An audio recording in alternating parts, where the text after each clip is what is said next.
السلام علیکم ورحمۃ اللہ وبرکاتہ۔ کیسے ہیں آپ سب؟ الحمدللہ، آج ہم پارہ نمبر 20 سٹارٹ کریں گے۔ ہم نے کل کے پارہ میں سورہ نمل کی کچھ آیات سنی تھیں۔ آج کے پارہ 20 میں سورہ نمل ہم مکمل کریں گے۔ میں آپ کو ایک اہم بات کی طرف توجہ دلا دوں کہ ہم انسان ہیں، ہم سے غلطی ہو سکتی ہے۔ اگر اس خلاصے میں انجانے میں کوئی غلطی ہو گئی ہو تو ہماری ضرور رہنمائی فرما دیں۔ جزاک اللہ۔ اس پارہ کی شروع کی آیات میں شرک کرنے والوں سے خطاب ہے۔ ان سے سوالات کیے جا رہے ہیں۔ ان لوگوں کو توحید کی دعوت دی جا رہی ہے جو کسی طرح مان کر نہیں دے رہے۔ یہ پارہ اسٹارٹ ہو رہا ہے سورہ نمل کی آیت نمبر 60 سے۔ اللہ سبحانہ وتعالیٰ نے فرمایا امن خلق السماوات والارض وانزل لکم من السماء ماء۔ ترجمہ، بھلا آسمانوں اور زمین کو کس نے پیدا کیا؟ آسمان سے بارش کون برساتا ہے؟ بارش کے ذریعے کون باغات اگاتا ہے؟ زمین کو سکون اور راحت کا مقام کس نے بنایا ہے؟ زمین میں نہریں کس نے بنائی ہیں؟ زمین میں توازن قائم کرنے کے لیے پہاڑ کس نے نصب کیے؟ میٹھے اور نمکین پانی کی آمیزش روکنے کا سامان کس نے کیا؟ بے کسوں کی فریاد کون سنتا ہے؟ محسن حقیقی کون ہے؟ اللہ نے فرمایا الہ مع اللہ، کیا اللہ کے ساتھ کوئی اور الہ ہے؟ کئی سوالات اس کے ساتھ ہی اللہ نے اپنی نشانیاں یاد کرواتے ہوئے ان کے جوابات بھی بتا دیے ہیں۔ آیت نمبر 65 میں فرمایا قُل لَا يَعْلَمُ مَن فِي السَّمَاوَاتِ وَالْأَرْضِ الْغَيْبَ إِلَّا اللَّهُ وَمَا يَشْعُرُونَ أَيَّانَ يُبْعَثُونَ۔ ترجمہ، آپ ان سے کہیے کہ اللہ کے سوا آسمانوں اور زمین کی پوشیدہ چیزوں کو کوئی بھی نہیں جانتا۔ وہ تو یہ بھی نہیں جانتے کہ کب انہیں اٹھایا جائے گا۔ آیت نمبر 66 میں لوگوں کا رویہ بتایا جا رہا ہے۔ سب نشانیاں دیکھ کر بھی وہ رب کا انکار کرتے ہیں۔ آگے آیت 76 میں بتایا گیا ہے کہ وَمَا مِن غَائِبَةٍ فِي السَّمَاءِ وَالْأَرْضِ إِلَّا فِي كِتَابٍ مُبِينٍ۔ ترجمہ، اور زمین و آسمان کی کوئی پوشیدہ چیز ایسی نہیں جو کتاب مبین یعنی لوح محفوظ میں لکھی ہوئی نہ ہو۔ اللہ سبحانہ و تعالیٰ نے ہر چیز کو پیدا کرنے سے پہلے اس کی تقدیر لکھ دی تھی کہ اس نے کیا کیا پیدا کرنا ہے، اور پیدا کی ہوئی چیزوں کے بارے میں بھی کہ وہ کیا کیا کریں گی، اور سب کو اس کتاب میں لکھا ہوا ہے یعنی لوح محفوظ میں لکھا ہوا ہے۔ آیت نمبر 82 میں قیامت کی نشانیوں میں سے ایک نشانی یہ بتائی گئی ہے کہ زمین سے ایک جانور نکلے گا جو لوگوں سے بات کرے گا اور نیکی کا حکم دے گا یعنی امر بالمعروف کرے گا۔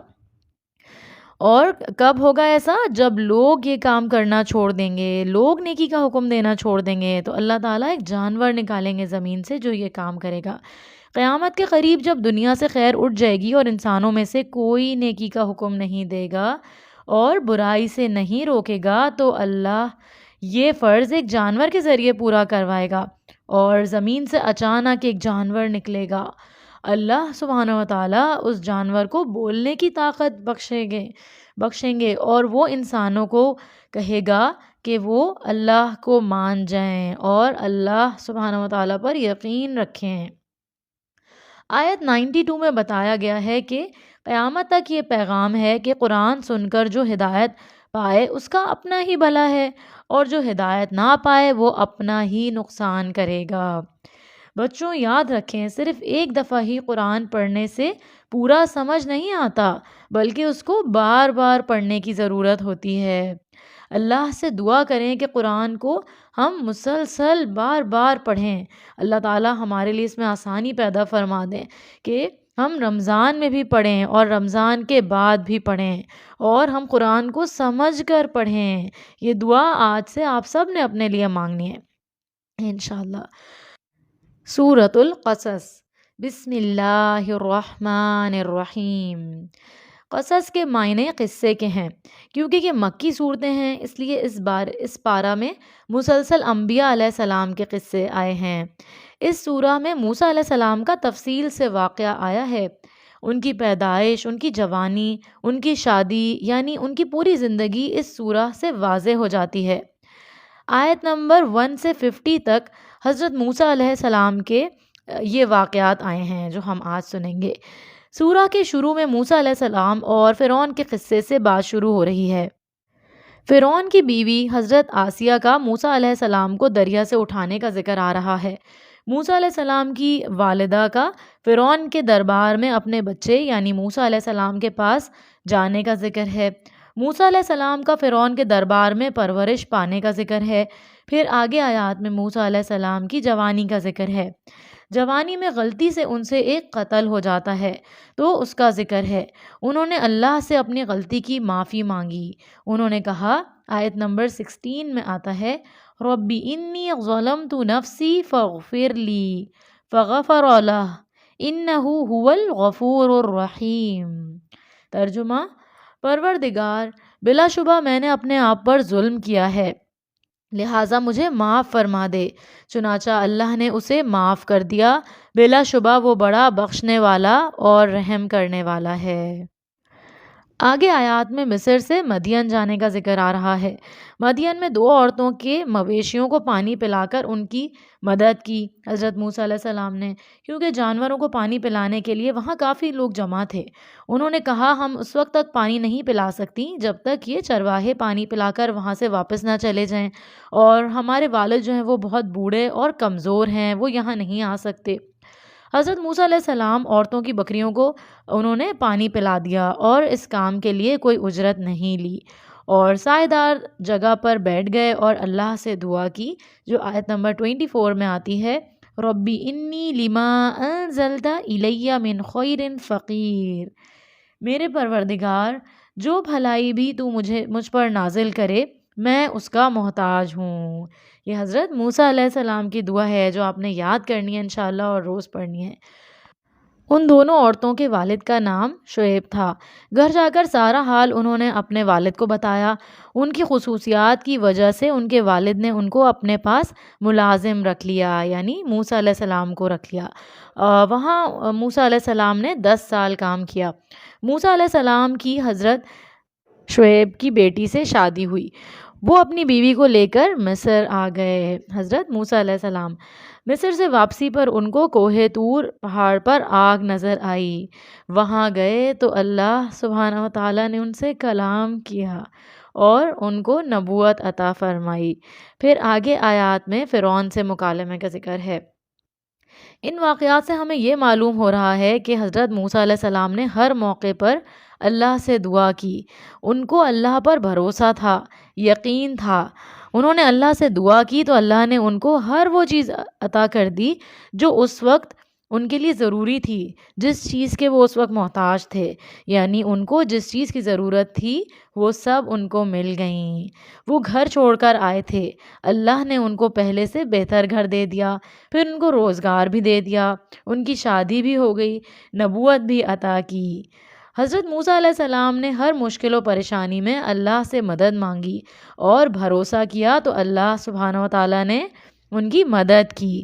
ہمیں بھی چاہیے کہ ہم بھی اللہ سبحانہ و تعالیٰ سے مدد مانگا کریں اور اسی پر بھروسہ کریں، اور اللہ تعالیٰ نے موسیٰ علیہ السلام کو نبوت کے ساتھ ساتھ معجزات بھی عطا کیے تھے۔ آگے آیت 76 میں قارون کا واقعہ آ رہا ہے۔ قارون کا تعلق حضرت موسیٰ علیہ السلام کی قوم سے تھا، بلکہ حضرت موسیٰ علیہ السلام کا چچا زاد بھائی بھی تھا۔ یہ اللہ تعالیٰ نے اس کو بے پناہ دولت سے نوازا تھا۔ یہ فرعون اور اس کے ساتھیوں کے ساتھ مل گیا۔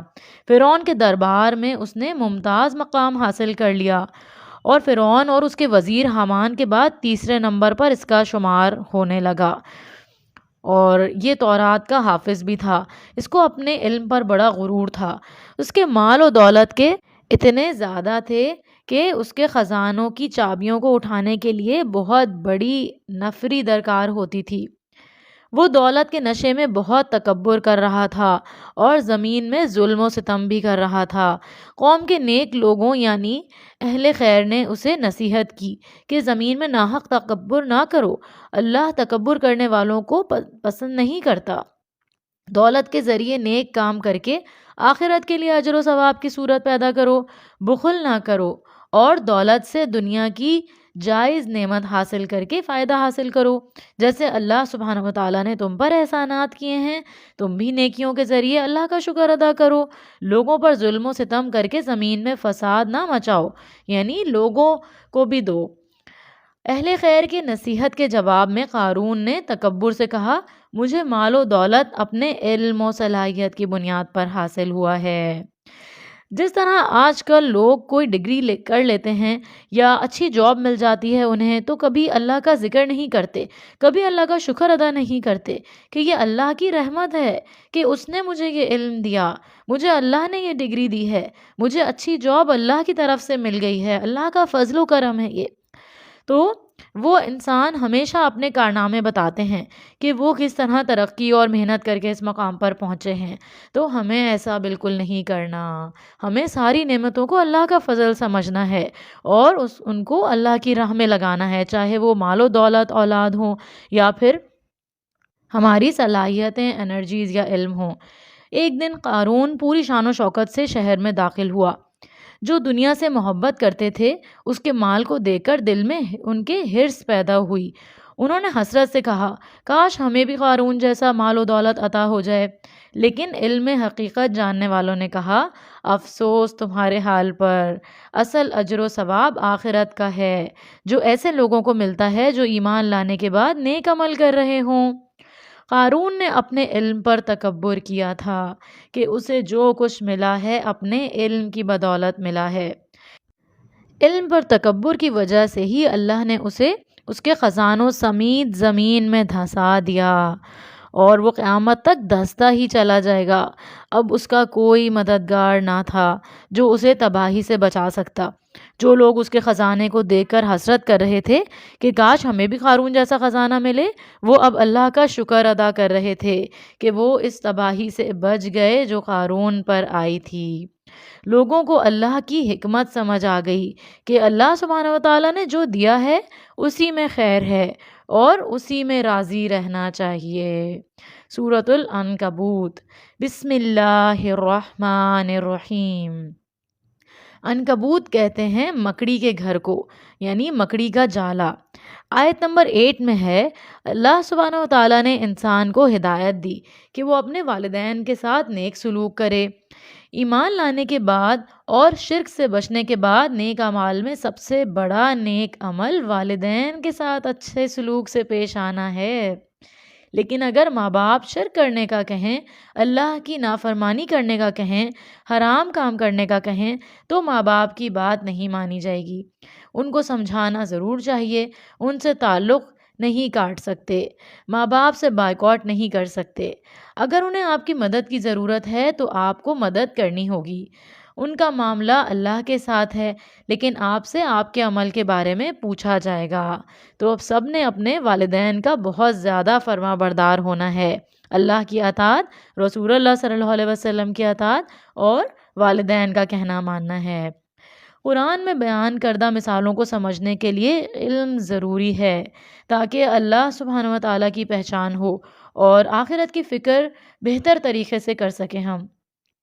آیت نمبر 41 میں ہے، جب انسان اللہ کو بھول جاتا ہے، اللہ سے دعا نہیں مانگتا، اس سے اپنی ضروریات نہیں مانگتا، اللہ کو چھوڑ کر پیروں فقیروں کے پیچھے جاتا ہے، تو فرمایا ان کی مثال ایسی ہے جیسے مکڑی کا جالا ہو، یعنی اللہ کے علاوہ جن لوگوں کو الہ بنایا جائے ان کی مثال تو مکڑی کے جالے کی طرح ہے۔ آپ مکڑی کے جالے کو پکڑ کر سیڑھی کی طرح اوپر چڑھ سکتے ہیں؟ نہیں چڑھ سکتے، کیونکہ مکڑی کا جالا کمزور ہے، وہ آپ کو گرا دے گا، اس میں تو کچھ ہے ہی نہیں، خود بھی گرے گا اور آپ کو بھی گرا دے گا۔ تو اسی لیے یہاں ان لوگوں کی مثال بتائی گئی ہے جو اللہ کو چھوڑ کر دوسرے سرپرست بنا لیتے ہیں۔ ان کی مثال مکڑی جیسی ہے جو اپنا ایک گھر بناتی ہے اور سب سے زیادہ کمزور گھر مکڑی کا ہوتا ہے۔ اللہ سبحانہ و تعالی ہمیں صرف اپنی عبادت کرنے والا بنائے، آمین یا رب العالمین۔ وآخر دعوانا ان الحمد للہ رب العالمین۔ سبحانک اللہم وبحمدک، نشہد ان لا الہ الا انت، نستغفرک ونتوب الیک۔ السلام علیکم ورحمۃ اللہ وبرکاتہ۔